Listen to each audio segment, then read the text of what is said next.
Central Minnesota Sports Hub. It's the Morning Sports Desk, presented by Wadena's Pizza Ranch and Fun Zone Arcade. Available on Apple Podcasts, Spotify, or wherever you get your podcasts, and streaming on YouTube. Powered by Pizza Ranch and Fun Zone Arcade in Wadena. This is the Morning Sports Desk. I'm CJ Baumgartner. That's Corey Tackman. Hey, Corey, before we get going here, let's talk about the great things that the Pizza Ranch and Fun Zone Arcade in Wadena has to offer. October is National Pizza Month. My favorite month. Pizza. Celebrate the bold flavor and try a limited time pizza at the Pizza Ranch and Fun Zone Arcade in downtown Wadena. It's the Big Popper. I love it when you call me Big Popper. Is that how that song goes? Yes, 100%. No changes at all. Cream cheese, Italian sausage, jalapenos, sweet peppadews, and honey hot drizzle. It's here for a good time, not a long time, so don't miss it. And then while you're there, of course, mosey on over to the Fun Zone Arcade for even more fun. It's the Big Popper Pizza. I tried to make that sound effect happen there. How did I do? You need a little more echo behind you, I think. Here, do you want to do the echo? Sure. The Big Popper Pizza. Pizza Ranch and Fun Zone Arcade in Wadena. At the Pizza Ranch and Fun Zone Arcade in Wadena.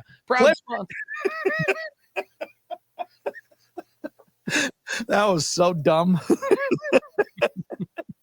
Proud sponsors of the Morning Sports Desk. It's the Pizza Ranch and Fun Zone Arcade in Wadena, home of the Big Popper Pizza. So good. All right, Corey, let's shift into some high school sports today. We got a matinee of high school action in volleyball. I'm so excited for this game, Corey. It's an afternoon slate, so hopefully by the time you're listening to this, it's before the game, but maybe it's after. I'm going to set the stage anyways. Wadena-Deer Creek, Henning. It's a 1 o'clock pregame, a 1:15 first serve at the WDC Middle High School gym. It's homecoming week for Wadena-Deer Creek, so the gym is going to be packed with the entire student body present. The pep band's going to be going. There is going to be juice in the gym this afternoon, and why not? Because it's the 11-9 Wadena-Deer Creek Wolverines taking on the 10-6 Henning Hornets. Now, here's why this is important. Wadena-Deer Creek in the Park Region Conference is 4-0. They lead the PRC. The only other unbeaten team in conference play is Henning. They're 3-0. And so basically, again, there's winning percentages. There's things that come into play here. But whoever wins this game will be the only unbeaten team left in the conference and be in the driver's seat, control their own destiny, as they say, to take the Park Region Conference title. Now, if you remember, Wadena-Deer Creek won the Park Region Conference title in 2022, 2023, and 2024. The last team in 2021 to win the Park Region Conference before Wadena-Deer Creek went on their three-peat, Corey, was the Henning Hornets. It's also the last time Henning has beaten Wadena-Deer Creek in this rivalry. Obviously, before, it was two well-coached teams with Coach Volkman of Wadena-Deer Creek and also with Coach Christy Fink of Henning. And now, obviously, with Coach Thunberg taking things over for Coach Volkman at Wadena-Deer Creek, that tradition still goes, but still, two well-coached teams, two good teams. It's going to be a lot of energy in that gym tonight. If you want to look at the QRF value of Wadena-Deer Creek, they have a 77 even QRF, which puts them at about 47th in Class AA out of 128. Looking at the standings in Section 8AA, again, it's a loaded section when you look at Wadena-Deer Creek, considering that they have the defending state champion Holly Nuggets, who, by the way, are looking excellent. Their QRF, Corey, 133.2. Yeah, that's all right. Wadena's a really nice AA volleyball team, and Holly is almost doubled up their QRF. Dilworth, Glendon, Felton sitting at an even 100. They're in second place. Holly ranks number 1 in Class AA, by the way. Number 2, ranking number 14 in AA is Dilworth, Glendon, Felton with a QRF of 100. Then you have Roseau with a 97.3. They're ranked 16th. Frazee 84.1, Perham 79.9, East Grand Forks 77.3, Wadena-Deer Creek with the 77 even. Now, Wadena-Deer Creek does have the tiebreaker over East Grand Forks, so they would likely, when the section bracket comes out, jump them. But as of right now, in the QRF standings, we look at Wadena-Deer Creek, and they are 7th in Section 8AA. Have a chance to continue to climb up that ladder if they can keep stacking on some wins and try and make sure they get a home playoff game in that first round. For the Henning Hornets, Corey, they have a QRF of 70.1, which is good for 44th out of 148 in Class A. Taking a look at the Henning Hornets, they compete in a very tough Section 6A as always that features teams like the Hornets, like New York Mills in recent years, like Breckenridge.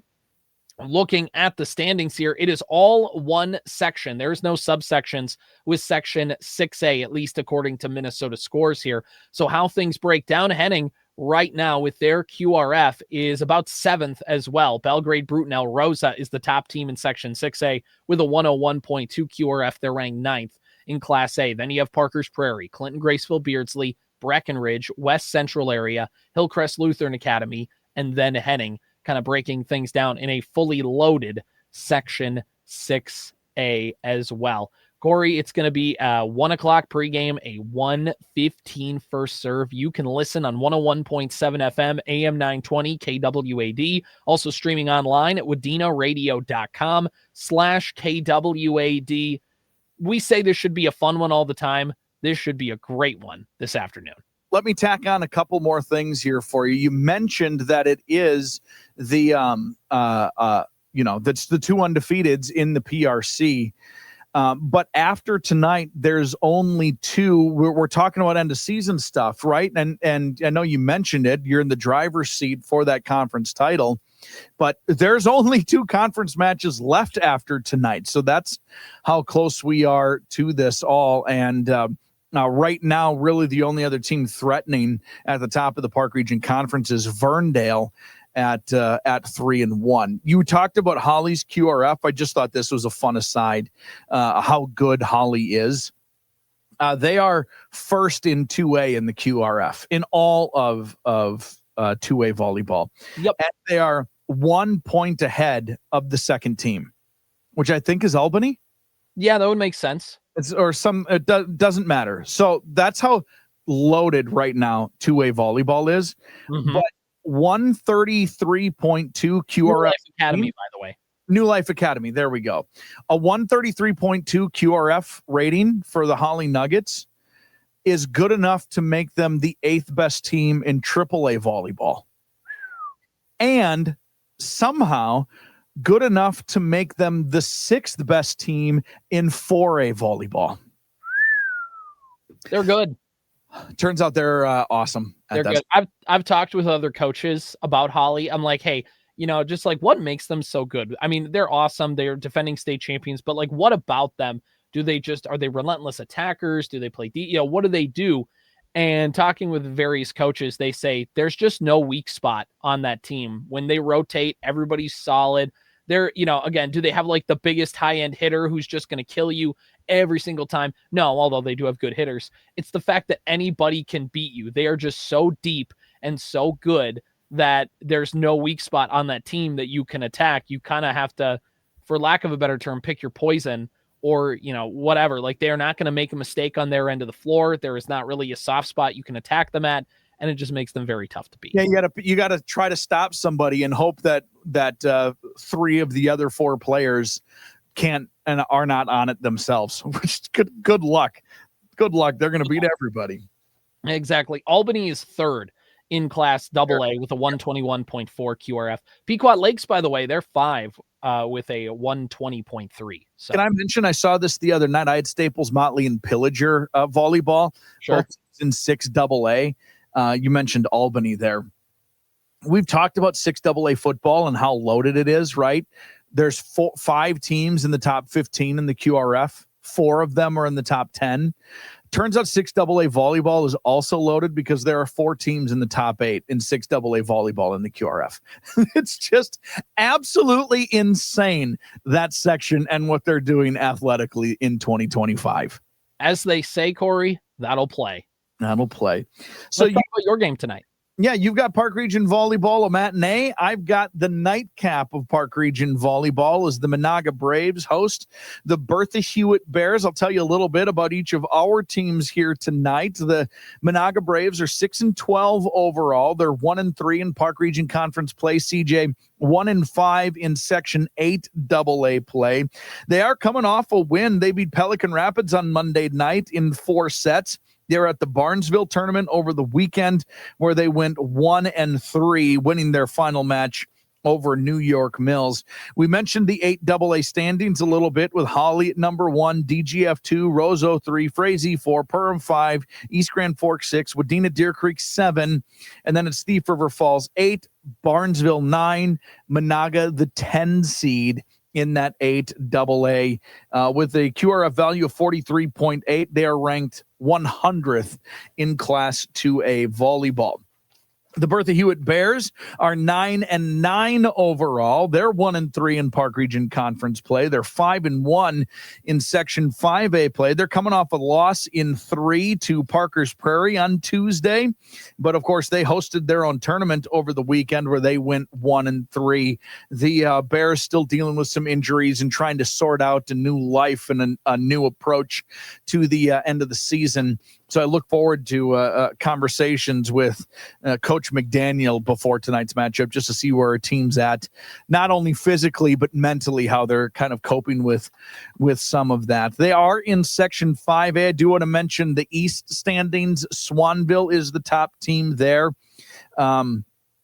Pine River Bacchus, Mille Lacs, kind of the 3. On the west side, where Bertha-Hewitt is, Nevis is the top team, 87.1 QRF value. They're ranked 17th in the class. Swanville is 14th. Nevis, the 1 seed right now, on the other side is 17th. Bertha-Hewitt, though, is holding down that 3 slot in the 5A West standings, a 47.7 QRF value, good enough for 82nd in Class A volleyball. Now, they're not going to catch Sabika, who's ranked 30th, and they're 9 slots ahead right now of Walker, Hackensack, Akeley. And we're really counting down the time here, right? It's October 2nd. We're talking about an October 16th end date for Bertha-Hewitt and an October 14th end date for Menahga. So we're 2 weeks or less from the end of the regular season. Scheduled for a 7 o'clock pregame with a 7:15 first serve tonight on 105.9 FM, the Superstation K-106, Superstation K-106 app, and WDC.com. Excited to head to Menahga for that one tonight. And by the way, Corey, you can find the full broadcast schedule online when you go to WDC.com or follow Sports Cow on Facebook. Moo. All right. Speaking of Sports Cow, need to mention that our guy Zeke, I can't get over how great of a job Zeke is doing covering all the cross country. He should change his Twitter handle.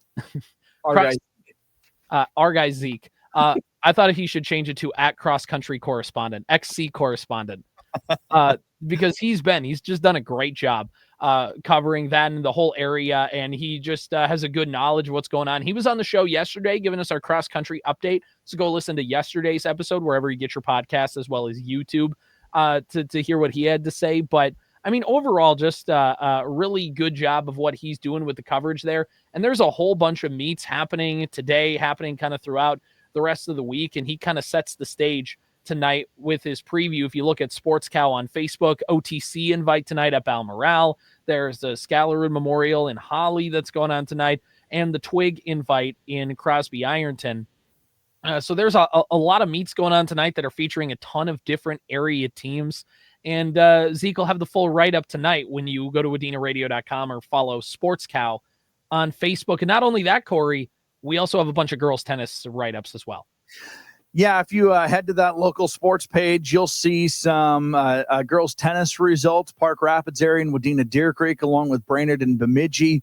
Got my volleyball write-up done from Staples Motley over Pillager on Parents' Night the other night. There's even a Wolverine player spotlight for Leo Petrowski that is up. See that write-up, listen to that audio, find out everything on that local sports section of WDC.com. We are updating that thing, I mean, every single day, CJ. There's 2 to 6 stories every single day that are going up on that sports page, that local sports section of WDenaRadio.com. And obviously then, as CJ has mentioned, on Facebook via the bell cow of Central Minnesota sports, the sports cow, Moo.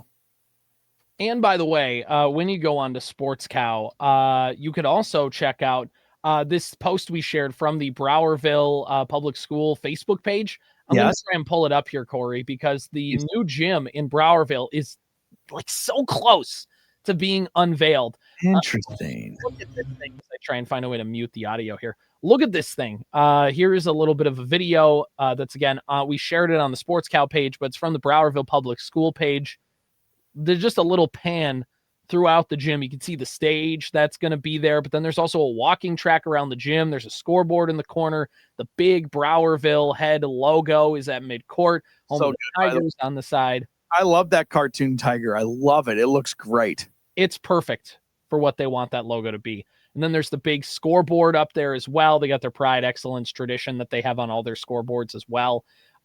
It looks really, really cool, Corey. And I got to admit, there's the court too, which is christened for Harvey Christensen, as well as they dedicate the court to him. And you get to see the bleachers on both sides. There's obviously a little pullout that'll likely be for a student section underneath the walking track. And obviously the Browerville gym is a fun place to play and a tough place to play if you were an opponent. And of course, having the act of God that took out their gym, luckily when nobody was in the building. And they had an opportunity to build a brand new one. And who boy, did they take advantage of that. Look at this thing. So first of all, I love it. And I love the Harvey Christensen court bit and the Tiger script on the other side. It's so good. Geographically speaking, CJ, is this in the exact same footprint as the old gym? I believe so. I mean, it is so starkly different on the inside than from the. I like that old gym too, but this looks incredible. Really great job. Congratulations to that community, and shout out Jesus Christ, our Lord and Savior, for taking the old one, as you mentioned. It's time. It was time. Like Elijah, he called the gym up early. That's Jericho. And the walls were tumbling down in Browerville that day for this bad boy. I love it. Well, you missed. I was going to finish. I was going to say, and in its place, this is the gym's Elisha. Its spirit is still in there, but it's like a new and improved version. It's perfect. Great. Good job. Congratulations. The walls of Jericho was also a perfect bit to throw in there. Congratulations to that to the Tiger community. It's going to be awesome. Are we thinking for this winter? Are we playing basketball in there? For sure. Believe they were trying to get a game today, but I believe in the post it said that there's still just kind of a few odds and ends to button up and make sure. So it's still not quite ready to go for fans in there, but you can see they have the nets set up and they have things going. Like there's a volleyball will be happening soon in there. So there's a potential that Browerville, I don't know what the standings look like for their playoffs. I don't know if they'll get a home playoff game necessarily, but it looks like it'll be ready potentially for some volleyball at the end of the season. Love it. Love it. Love it. Any other Old Testament stories we can throw in there? I got nothing. I mean, I can sing most of Joseph and the Amazing Technicolor Dreamcoat. Where do you want me to start? Yeah, right at the beginning. Right at the beginning. I close my eyes. Actually, I want you to start with Photofer. Can you start with that one? Oh yeah. Can you go to that one? Sure. Yeah. Let me see. Now I gotta see. Here's the thing: as I know it in order. If you started the CD, or in our instance, the cassette tape at the beginning, I could do every word. Yeah. It's like Dumb and Dumber. I could just quote. If you just start the movie, all gets rolling. It's in. Then yeah. They say he was a man with very few cares. Potiphar burst through the door. All right. I'll see you rot in jail. Yeah, I mean, he's got to start. If I start, it's over. So we better move on. All right, let's talk about the Minnesota Vikings, whose walls are tumbling down as well. With the offensive line injuries, it looks like Christian Darasaw, somehow the only healthy Vikings offensive lineman. Donovan Jackson will not start, obviously recovering from the hand surgery. And then it looks like Ryan Kelly, he did not practice. He had the concussion his second in 3 weeks. He probably is not going to play. So you're starting Michael Juergens there. Will Fries is going to be starting. He has been your most healthy offensive lineman, although a bit underwhelming this season. Brian O'Neill will be out. So now, again, Blake Brandel starting in place of Jackson. So at least you have a guy who started there. It's okay. He's got some kind of chemistry with Darius already. It's not great, but he can play in a game. And then in the center, you have a second-year center that you've been developing. And then, you know, in your guard, you have the veteran guard you signed to the big contract. And then is right tackle, which Justin School, who spent all offseason prepping to be a fill-in starter at left tackle. Now it's, hey, buddy, you had a tough time doing that. Now, can you do it basically backwards with a right tackle? Basically, tackles have talked about this. They're like, when you have to switch from one side to the other, it's like writing with your right hand. And then they go, hey, write with your left. Well, fortunately, he was going to be a backup the whole time anyway. And like we all knew that Darisaw was coming back. So if that guy wasn't ready for a chance to play somewhere, then he just wasn't doing his job. No, it's going to be bad. This is not like an ideal situation, and we'll talk more in a second here, but like Cleveland is also not offering up the best version of themselves either. But you know, we like to do these over-under games, and you know, what's the Myles Garrett sack total over-under in this one? 3, 4? I think, well, Myles Garrett missed yesterday, so that's important to note. He missed practice yesterday, but it's so important. I mean, I know you're saying that as like trying to take it seriously, but is it actually important that he find out with today's injury report? That'll be, if he misses 2 days in a row, then it's like, but sometimes veterans, the first day is the day to miss. So we'll find out. But I think the over under, assuming Myles Garrett is healthy, he had the ankle injury. That's why they say he missed practice yesterday. Assuming Myles Garrett is healthy, and he's a guy that doesn't just stick to one side. It's not going to be him versus Darisaw the whole day. He can sometimes go in the middle of the defensive line. It might not be him versus Darisaw even once. It might just be him versus School. And if that's the case, the over-under is set for like 5 sacks. Yeah, it might be dumb of them to put him on Darisaw even once during that game. That'd be bad defense. Depends on how they feel about the other defensive lineman. Maybe it's like, hey, let's let you go against that guy and wear him down, and we're just going to put the easier guys, whatever. Because we need to at least put some pressure on the back of Carson Wentz. We'll find out. But I think, let me put it to you this way. Over-under, like trying to be realistic here. Over-under 2.5 sacks for Myles Garrett in that game alone. Over. I'm assuming he's healthy. Like, there's no reason why Myles Garrett can't get 3 sacks in this game. There's no reason. Mm-hmm. You know, I'm not normally... I prefer for my favorite team to have a bye week as late as possible. Yes. That is, I think in a perfect world, you want it like before Thanksgiving, but after Halloween. Yeah. I mean, I like week 9, 10, 11, somewhere in there. Like, go ahead and push that back as far as you can. In an ideal world, I think teams would even prefer it that way because you're going to ride the momentum. It gives you then a little breather. And then you can be off to the races for that last unofficial half. Remember when the Vikings had a bye week post-Thanksgiving a couple of years ago? That was awful. I don't remember that. They had it like the first weekend of December. Way too late at that point. But I will say this. I have never needed my favorite team to have a bye week so quickly as I need the Vikings to get into a bye week.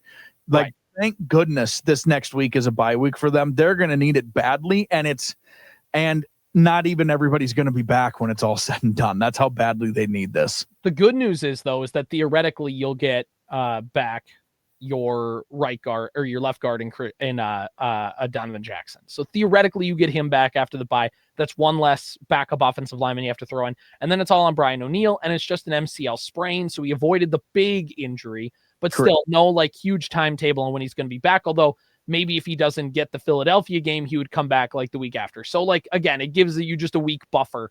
And theoretically, O'Neill wouldn't have to miss too much time. If he only misses a couple games out of that, I think that's probably best case scenario. But yeah, this is a team that needs a bye week in the worst way. And this was kind of supposed to be a bye week in a way with the Cleveland Browns and how things are shaken out. But their defense is really good. And as fun as it was watching them upset the Packers, if they can beat the Packers, their defense can grind the Vikings to dust as well, especially considering where this Vikings offensive line is at. But the good news for the Vikings is that the Browns made a change at quarterback. Joe Flacco is not going to start. It will not be Shedeur Sanders either. It will not be Kenny Smallhands Pickett. It will instead be third-round pick out of Oregon, Dillion Gabriel, who is going to be making his first career start for the Browns. Now, this is a couple different directions. This is for the Browns. They just had to make a change. Their offense couldn't score more than 10 points a game. But it reminds me of that Mike Tomlin quote from a year ago when he told his defense, keep Joe Flacco in the, or keep Anthony Richardson in the game. Don't let Joe Flacco come in here because he'll know what to do against the defense. Nobody feasts off of inexperienced quarterbacks more than Brian Flores. And if you're looking for an opportunity for a Vikings defense, maybe to get some takeaways or some sacks to really help out this team, playing a rookie quarterback in his first career start in international waters may be the best way to do it. Yeah, I hope that's true. And also the defense could really use another week to find their footing. What's going on with Van Ginkel? What's his injury again? And what's his story? Because he's played 8 snaps, I think, so far this year. He's going to be out again. When he is on the field, even though it's a small sample size, they're unbelievable against the run. And when he's off the field, they're terrible against the run. And football has changed in a lot of different ways, where you don't have to necessarily run the ball to set up the pass. The opposite is also true. But what is always stayed the same is you need to have one to do the other. Right. And Van Ginkel is a guy who takes one facet of the game away for the other team's offense. And then he's really good as a pass rusher on top of it. Like, we're finding out, much like when Darisaw was gone, and I made this point the other day, it's worth mentioning again. Van Ginkel out, Cashman out, is really impacting the quality of play on this defense. The defense has not been good. So hopefully a rookie quarterback can at least reset the scale here a little bit for this Vikings defense into a bye week and a little break and a little health. And they haven't been a fun football team to watch so far. Yeah, no, Andrew Van Ginkel hurt his neck. Of course, Blake Cashman has been out with the hamstring, I believe, is what's kept him out, which again, Blake Cashman, another valuable piece of this defense. When you lose those two guys, it's a completely different unit. Yeah, you got carved up, not even by Warren, the running back for the Steelers. You got beat up by a veteran journeyman and Kenneth Gainwell. Quinshawn Judkins is a second-round pick by the Browns who has been very good for them in the first couple games he's been in. And even though the Vikings are playing Dillion Gabriel, a rookie quarterback, the Browns are a team under Stefanski, and we knew this because he was the same in Minnesota. He is a Kubiak disciple, and he will just run the football and run the football and run the football. And if it's working, guess what? They're going to keep running the football. So Stefanski doesn't have just for the sake of argument, Stefanski does not have the issue O'Connell does, where sometimes you just want to hit the pass button maybe 1 or 2 more times. Stefanski is, to his maybe discredit, like run. Don't worry about the pass. We are going to run. And so if you're the Vikings, you're going to have to figure out how to stop Judkins, because if you got carved up by a meh running back in Gainwell, Judkins is a young running back who's got some pop and some momentum after his first couple career games. So this is going to be, you're going to need to stop the run. It's imperative that they do that. So we'll see what. Now the good news is the Browns don't have a wide receiver like DK Metcalf who will catch the ball and just run away from everybody. So it is funny that you point out, like, they really are kind of the opposite coaches, not only in coaching style, but also in the teams that they've had to coach, because Kevin O'Connell in his entire tenure now has had unbelievable receivers and quarterbacks that can get them the ball, generally speaking. Mm-hmm. Stefanski has had really great running backs and has not had a quarterback and or receivers who can put the ball in the air. So it is funny to see them like tied up in their personnel on top of probably what is a personal preference anyway. Right. And remember the implications as well. It doesn't mean the same now that Mike Zimmer is gone, but remember, Stefanski was the Vikings quarterback coach in 2017. Pat Shurmur leaves to be the Giants head coach. He was the Vikings offensive coordinator at the time. And they put in an interview request to interview Kevin Stefanski for their offensive coordinator position. And Zimmer went, nope, you can't interview for that. And then they're like, okay, well, are you going to give him the offensive coordinator job? No, Spielman decided that was going to John DeFilippo. So they hired from outside. They blocked him from getting an promotion, not only in the building, but in another building. And then DeFilippo got fired. Stefanski got promoted. They made the right decision eventually. He was the offensive coordinator in 19, where they had a really good offense. Dalvin Cook had a career year. And then it got him the Browns head coaching job. But remember, in 19, the Vikings, there was talk of Mike Zimmer not just getting fired, but being traded to be the head coach of the Dallas Cowboys if the Vikings got one and done in the playoffs against New Orleans. And of course, Zimmer had a great defensive game plan. The Vikings upset the 13-win Saints in the wild card round, and they went to the 49ers where they got soundly beaten. Their season was done. And then Stefanski became head coach of the Browns. But there was talk that the Vikings were going to trade Mike Zimmer to be the head coach of the Dallas Cowboys. And because they saw Stefanski in the building and knew that this guy was going to be a head coach for somebody, and if Zimmer's time was winding up, might as well hire the guy in the building. We were not very far away, Corey. We were an incomplete pass from Thielen, or from Cousins to Thielen in that overtime away, or a Dalvin Cook fumble in that game away from having Kevin Stefanski as head coach of the Minnesota Vikings in 2020. Who is kind of universally believed to be a pretty nice head coach. Right. And probably still be the head coach of the Vikings. Yes. That's crazy. It's a crazy kind of butterfly effect. And now Stefanski is with the Browns. And by the way, the Browns used to fire a coach like every year, every other year. Stefanski has held that now in his 6th season. He's won coach of the year 2 different times. Yeah. Because it's like, you got Cleveland to the playoffs 2 different times. Yeah. So he's been a very good head coach that he just, imagine if he still has a Vikings issue though of really nice team. Man, you just haven't figured out that quarterback position though yet. A roster, I know. Yeah. Well, and again, it was, who knows whose decision it was to bring in Deshaun Watson, although we all kind of think it was the owner's decision. But, what if they stuck with Mayfield, and what if maybe Baker needed to go away to kind of, he needed to get humbled a little bit to kind of learn a spot. But if Baker does eventually work out with the Browns and they have a starting quarterback with that team, like Baker on this team, they run away with the division this year. The way Lamar and the Ravens are set back and the Bengals are hurt and Steelers kind of are always going to be perpetually 9-8. Like, it's a very fascinating.